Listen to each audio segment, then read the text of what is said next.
Hello, and welcome to the Beautiful AI Podcast, brought to you by Perfect Corp, the leading provider of AI and AR solutions in the world of beauty and fashion. This podcast explores the many ways AI innovation is enhancing the lives of consumers and creating a more beautiful world. Join our host, technology thought leader Wayne Liu, as he talks with industry leaders about the AI innovations influencing the world today. If you're interested in learning more about the transformative impact of AI, keep listening.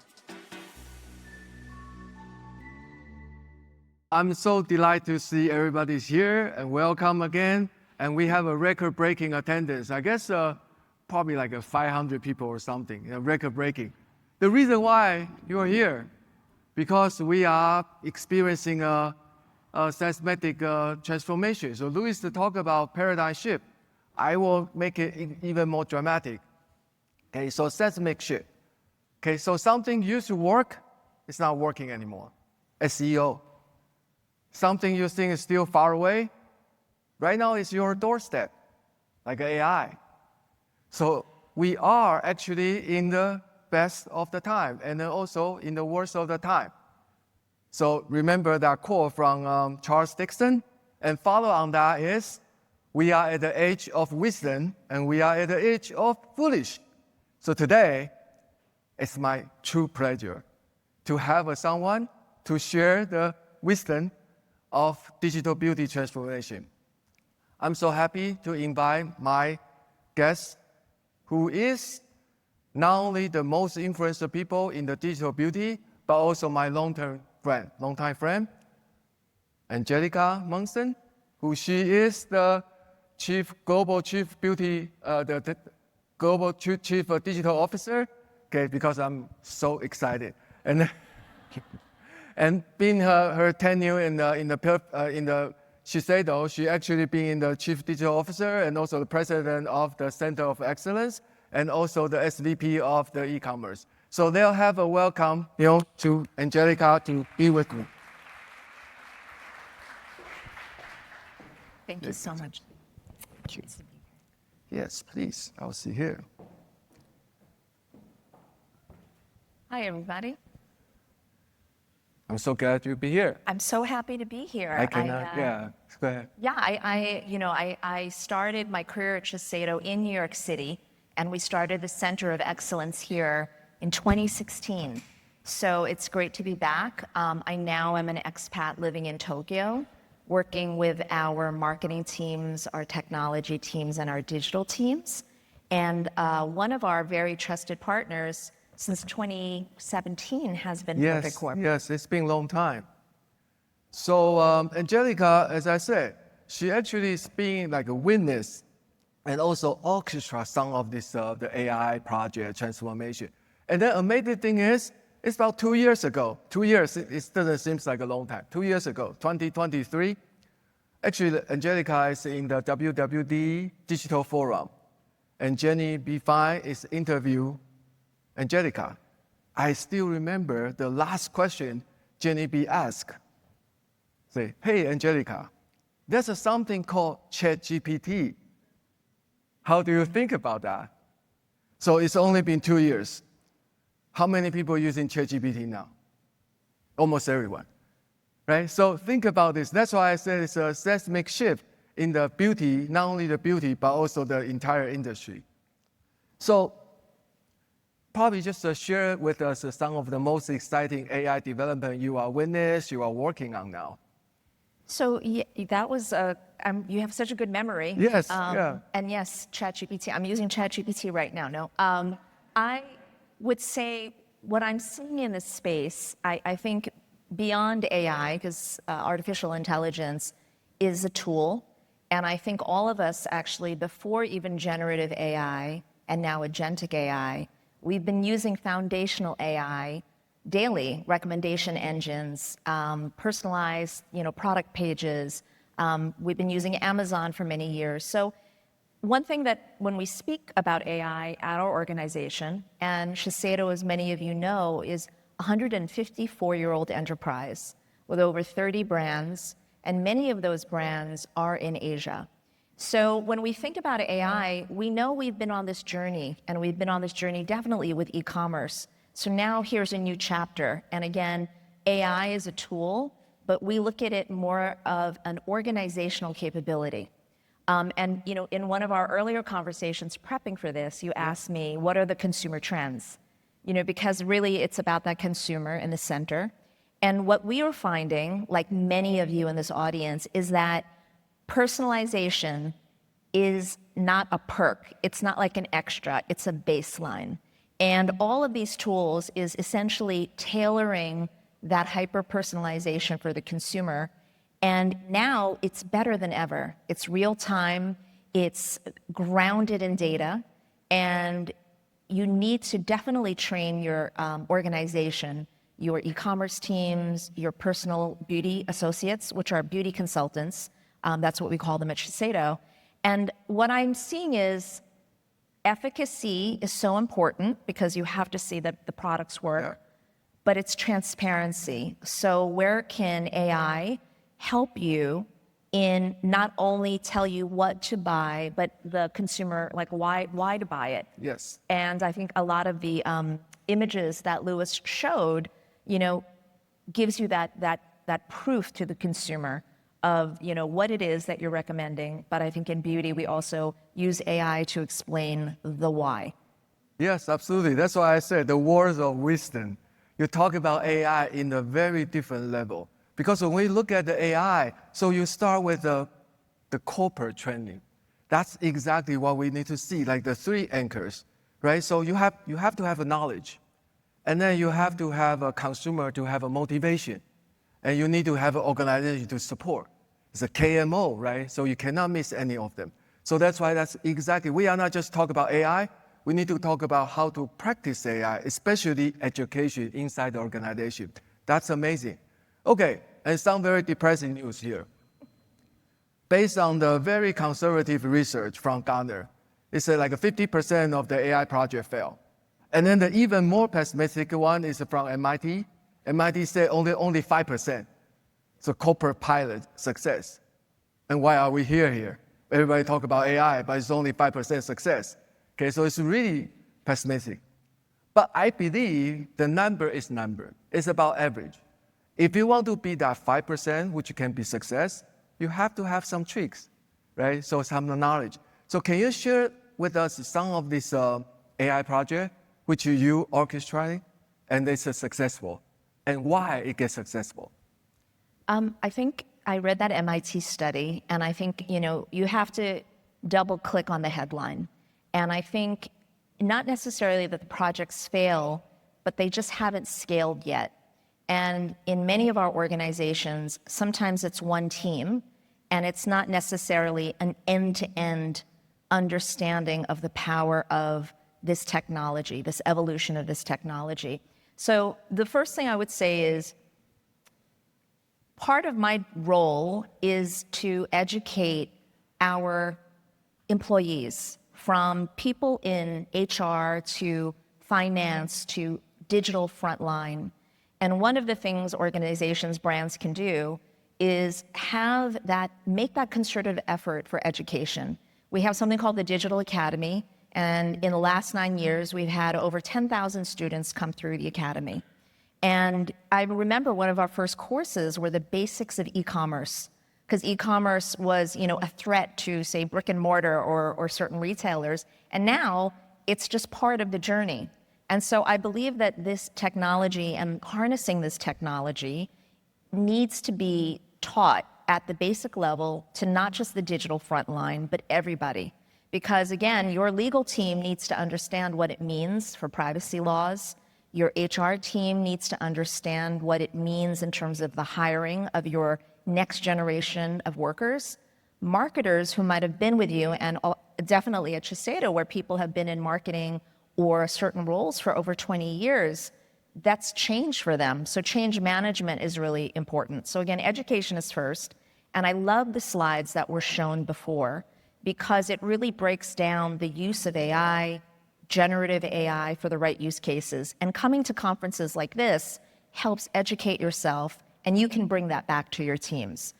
Big organizations, small organizations. So I would say the first thing is education is really important, and the pace of evolution is daily. I'm sure you're getting so many newsletters. I know I do. And you have to parse through it and make sure that you're understanding what the goals are for your consumer, what the goals are of your brand, and what type of next generation artificial intelligence tools can help you. And the second thing we did was we made a very concerted effort to say, there's no one person that owns artificial intelligence in your organization. Everybody is a part of it.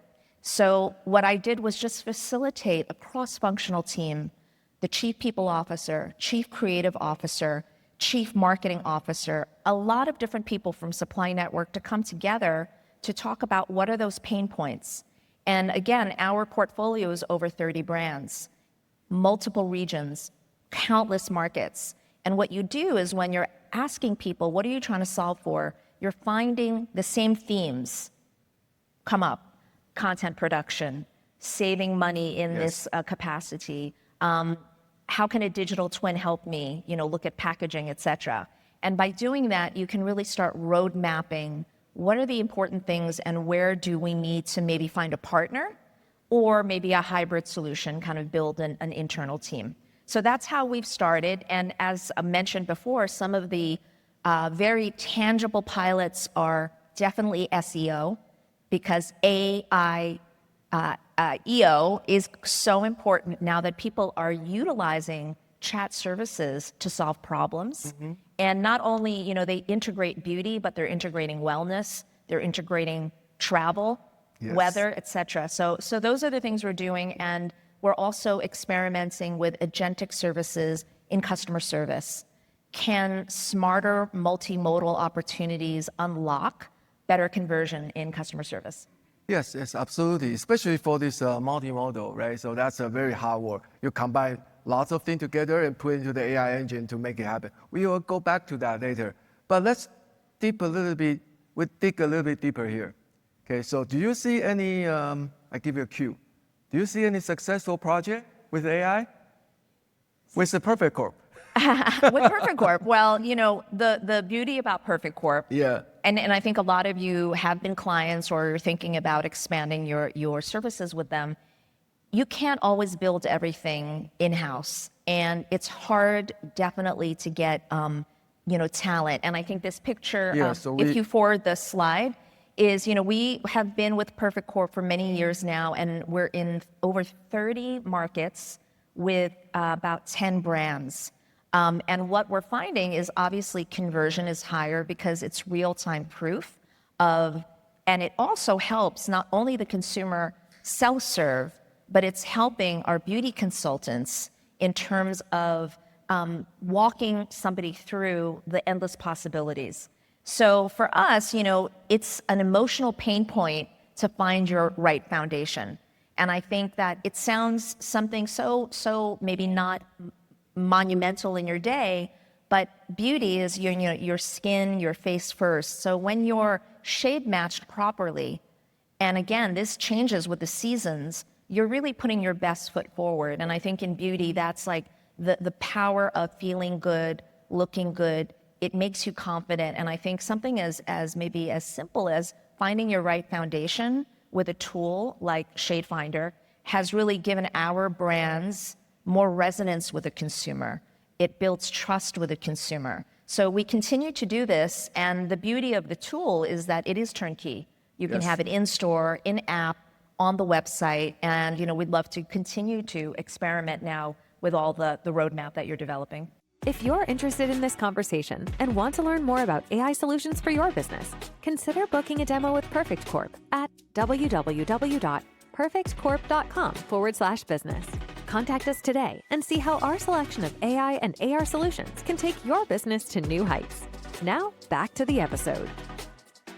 Yes. So I guess one of the things which I catch from your the conversation here is when you do AI project, you really need to do with a purpose, right? You cannot just say, it's called a shiny object syndrome, right? Because it's AI here, AI there, I need to catch everything. No, actually you have a single purpose, or like, this one, just to serve a customer, right? To help them to match the right shade. And you start thinking about using AI, and you start thinking about educate internally, and you start thinking about how you deploy that. So we start core, why we want to use AI, and you start to expand it into the entire transformation project. So that's exactly what we should do here. Okay, so let's talk about AI because Louis talked about lots of generative AI.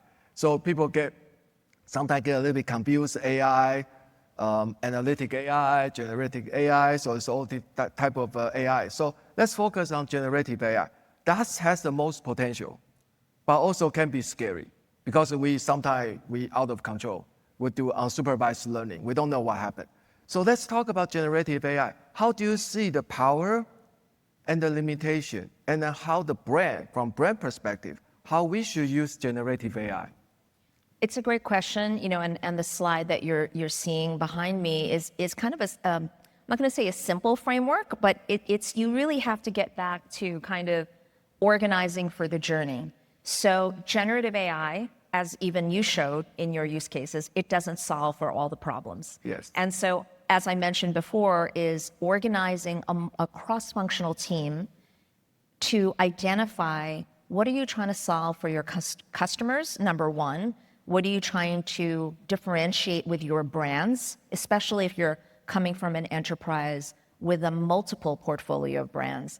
And then also, what are those guardrails, safety guardrails? Because we're dealing with data, and we're dealing with consent, and we're dealing with consumers that are also discovering this technology for themselves. So you have to make sure that everything is secure and is consented. And then from that, as I mentioned before, you're starting to rank what you're trying to solve for. And in some cases, it might be generative AI when it comes to perhaps content volume, content production.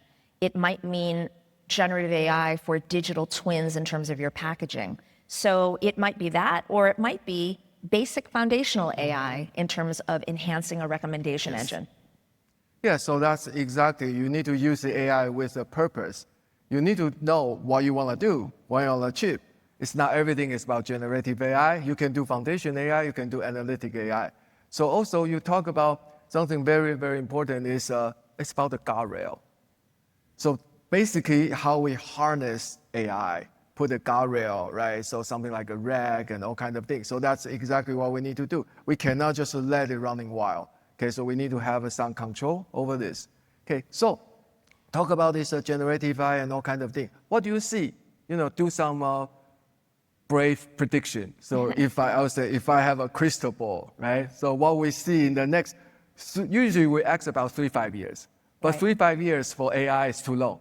Probably in next 3-5 months or even like a year, what do you see for the AI? I think if you go to the next slide, one of the things that we've been thinking about and we've having a discussion is, multimodal AI. So it's not just structured data, it's images, video, reviews. So it's structured data and unstructured data. And the opportunity to take all of this kind of multimodal inputs and create a path for your consumers to experience really hyper-personalization. One of the things that I call it is it's essentially a twin. Like maybe in the future, we're going to have this not like virtual try-on, but essentially virtual co-twin that it's our skin. It's our skin and our wellness and our being and what we want based on where we're traveling to, the next life stage. And so I think that there's this opportunity to have our own essentially multimodal agent out there completing tasks. Because as you know, generative AI, you have to prompt to get that answer. But with the promise of agentic AI is an autonomous being that's making decisions and completing tasks in behalf of you.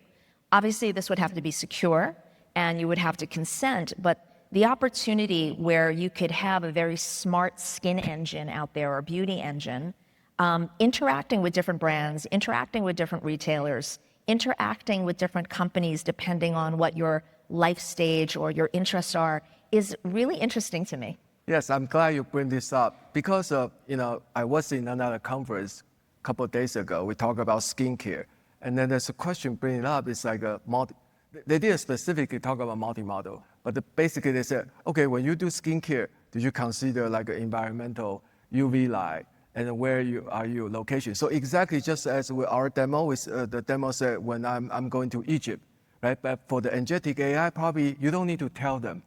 Based on your itinerary, your recent purchase, they know you are going to Egypt. And then they start to combine everything together and then start give you the recommendation. Okay, the best skincare routine when you go into Egypt. You don't even need to talk about that. So that's, I believe, is very, very exciting about agentic AI and also the multi-model. Right now, I was traveling often for work, and I go back and forth from New York to Tokyo, but I was recently, I think last year, in Saudi Arabia, and I didn't know what to pack. And I had to go into an engine and prompt and say where I was going to be. But that's one dimension, right, of just travel. But if the systems existed where I opted in and it was secure, it would know a lot about me and what I purchased in the past, my preferences, what I like to eat. So it would really map out an entire experience journey. Mm-hmm. So, again, this slide, it's just something we had created a very simple infographic, part of our university, where, it's generative, it's agentic, but now, the sky's the limit, yes. Getting to AGI, which I don't think we'll get to yet. But it's really important, those boxes that are in dashes, it's really important that each one of us continues to educate ourselves as business people, as consumers, as people who want to make responsible change using this technology. What's next? Yes, so basically that's what Perfect Corp is trying to offer. Because right now we see consumer is multidimensional. You are not just come here to buy a lipstick. You come here to get the best look. The look including lipsticks, including your skin, including your hair, even the accessory, everything. So multi-model. So right now we have all these ingredient together. We just need to have agentic AI. It's more like a chef. They put all ingredient together and then get the best dishes out there. So that's probably, next time when we see this, our forum, probably we will have agentic AI starting to put everything together, multi-model. It's very exciting. Okay, so we talk about so many exciting things, but what's next? We have an audience here, so some of them coming from mega brand, like Shiseido or Estee Lauder or this Coty. Some of them coming to mid-sized brand. Some of them are individual indie brand. So what's your advice to our audience? Like how do you start an AI project? I think, starting, again, it's about problem solving. It's how you're trying to really service your consumer or your prospects.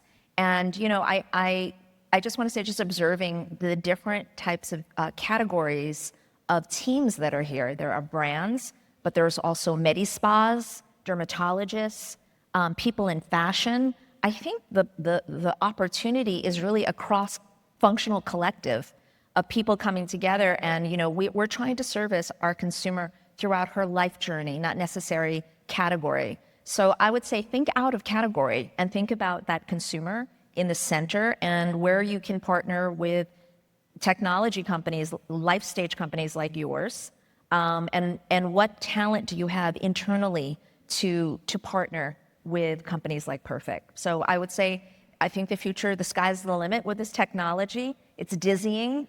You have to be also very custodians of the data. And again, any type of artificial intelligence will not be successful without the core component that is data.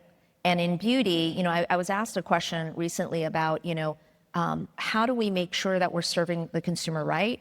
And that is making sure your data is clean. You're representing diverse data sets because beauty is not monolithic. We need to service all consumers, and we have to make sure that we're not having, biased outcomes. And that is with obviously really understanding our data sets, being custodians of that data, and understanding what we're trying to solve for. Yeah, diverse data type is very important. Otherwise, you become like a student graded their own test, this type of scenario. Yeah, so amazing conversation. So we can going on like this, just keep on going. And then we actually start this conversation in the backstage, right before this one. So we have a limited time, but we know it's not easy to catch you. You're so busy. You're on the fly, flying here or there. So before we go, I'd like to ask you a question. Okay, we have so many people here, especially young women, female. So you are very successful in your career. And then you have an amazing, beautiful family. Okay, so last question before we go, I'd like to ask you not about AI, about human, about the career. Okay, so if you want to give any advice to our audience, they are maybe just start their career, maybe some student here, and or in the mid-career. So give it some advice, especially from the perspective of a successful female executive. Thank you. You're welcome. I would say, and this is, I think everyone has heard this before, but I want to reiterate it. Stay curious, take opportunities as they interest you. In my 20s, I worked in documentary film and feature film production. And I did everything from wrangling, dogs in a park for a shoot that had to be a certain type of color for a Sesame Street shoot, to finding a satellite bone to drag into a shoot in the middle of the Dead Heart in Australia. I just problem solved through that. And I think through different experiences and staying curious, all of that kind of problem solving, all of those interactions with people helped me in my career as I work with global teams and help brands try to solve for problems that are sometimes technology-based, sometimes they're marketing-based, sometimes they're people and organizational based. So just stay curious, and any experience that you have builds upon the next. Thank you. Thank you so much, Angelica. Thanks, everyone. So we come through our community.